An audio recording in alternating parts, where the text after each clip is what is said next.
मुझे लगता है आज तक पिछले कई सालों से जब से हमारा पार्लियामेंट बना है और लॉ बना है, जब से सभी मेंबर ऑफ पार्लियामेंट जहां जाके बैठते हैं वो एक ब्रिटिश कालीन दिमाग वाले पार्लियामेंट में आज तक हम बैठकर हमारा सबसे बोलते हैं कि जब मैं गई भी थी तो माथा टेक के गई थी, क्योंकि हमारे लिए वो सबसे बड़ा लोगों को न्याय देने वाला मंदिर है।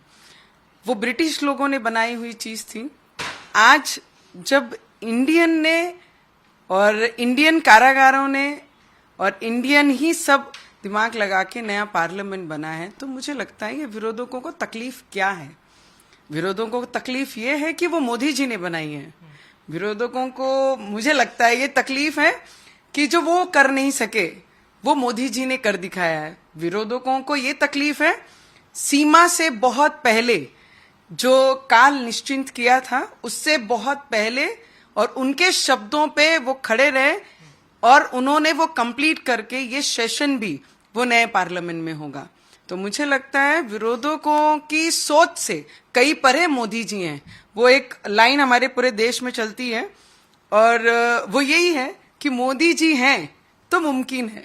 वो चीज ये देश में हर जगह दिखाई दी है। जब कई लोग जो रिप्रेजेंटेटिव करते थे, सिर्फ सदस्य होने के नाते जब वो मुंबई में आके सी लिंक का उद्घाटन करते थे, ना ही मुख्यमंत्री, ना ही प्रधानमंत्री, ना ही राष्ट्रपति, वो अगर कर सकते हैं। लाइब्रेरी, संसद का जो लाइब्रेरी है वो एक सदस्य होने के नाते अगर कोई प्रधानमंत्री, हमारे प्रधानमंत्री जी जाके दूसरे वो लाइब्रेरी का उद्घाटन कर सकते हैं, तो आज वो चीज हमारे जब देश के प्रधानमंत्री नए पार्लियामेंट का उद्घाटन करते हैं तो विरोधकों को तकलीफ क्या है। विरोधकों को तकलीफ सिर्फ मोदी जी से है। मुझे एक बात बहुत समझ आती है, हमारे महाराष्ट्र में कई दिल्ली से चल के कई लोग मुंबई आ रहे हैं, महाराष्ट्र में आ रहे हैं, कई कोलकाता से चलकर मुंबई आते हैं, कई नेतागण से मिलते हैं। मुझे लगता है शेर अकेले चलता है, झुंड में तो आपको ही पता है कौन चलता है और किसे चलना चाहिए। मैं आपको इतना जरूर बता सकती हूँ, वो पार्लियामेंट के हमारे प्राइम मिनिस्टर जी सदस्य हैं और जो उस पार्लियामेंट को एज ए चेयरपर्सन चलाते हैं वो हमारे बिरला साहब, जो स्पीकर जो पार्लियामेंट को हैंडल करते हैं उनका नाम है। और सदस्य होने के नाते जैसे अब हम रिप्रेजेंट करते हैं हमारे क्षेत्रों को, तो वहां के इनॉग्रेशन का जवाबदारी हमारे ऊपर रहती है। तो मुझे लगता है कि ऑपोजिशन को क्या तकलीफ है कि राष्ट्रपति को नहीं बुलाया। पहले तो उन्होंने एज ए आम जनता, as a representative, as a महिला, पिछड़े समाज को बिलोंग करने वाली महिला का उन्होंने एक उत्तर देना चाहिए कि आज तक आदिवासी क्षेत्र के कोई भी व्यक्ति को, महिला को राष्ट्रपति पद तक आज तक ऑपोजिशन ने क्यों नहीं बिठाया। और जब मोदी जी ने किया, मोदी जी के कार्यकाल में आप देखिए गुजरात में भी बीजेपी की सरकार में स्टेट में ऐसे मुख्यमंत्री महिला रही हैं।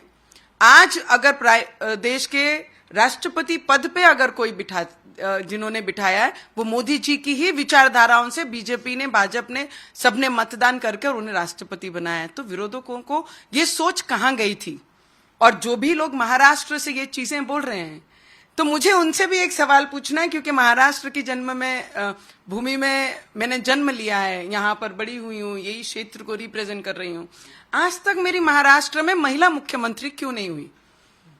अगर वो सोच नहीं है तो उन्होंने इस विषय को लेकर बात करने की लायकी भी उनकी नहीं है। मैंने आपको स्पष्ट कहा है, शेर अकेले चलता है, झुंड में जो चलते हैं ये झुंड बनाई जा रही है। तो मुझे लगता है शेर मीन्स मोदी जी, और उनके पीछे इस देश के पूरी जनता है और हम भी उनके साथ हैं। और जो उद्घाटन हमारे मोदी जी के हाथ से हो रहा है, हम सभी सांसद, हम सब मेंबर ऑफ पार्लियामेंट वहां जाएंगे और एप्रिशिएट करने वाले वक्त में उन्होंने ये काम पूरा किया है। और टाटा जैसी कंपनी जो इंडियन व्यक्ति हैं उनके हाथ से ये पूरा हुआ है। अब हम ब्रिटिश कालीन सोच के उस मंदिर में नहीं, हमारी हिंदू संस्कृति के जो मंदिर, हमारी जो विचारधारा है उसकी सोच, और वो पार्लियामेंट में जाके आज से रिप्रेजेंट करेंगे। पर मेरा एक सवाल विपक्ष को रहेगा, जितनी विपक्ष पार्टियां कह रही हैं कि हम इसका बॉयकॉट करते हैं, मुझे उनसे ये पूछना है, उद्घाटन का तो बॉयकॉट कर दोगे, क्या आप सदन में आओगे नहीं? उस पवित्र मंदिर को अपने माथे से लगाओगे नहीं? जिसकी अपेक्षा पूरे देश के लोगों को रहती है कि वहां से उन्हें न्याय मिलेगा। आज बॉयकॉट करोगे, पर कल जब पार्लियामेंट सेशन शुरू होगा तब कहां रहोगे?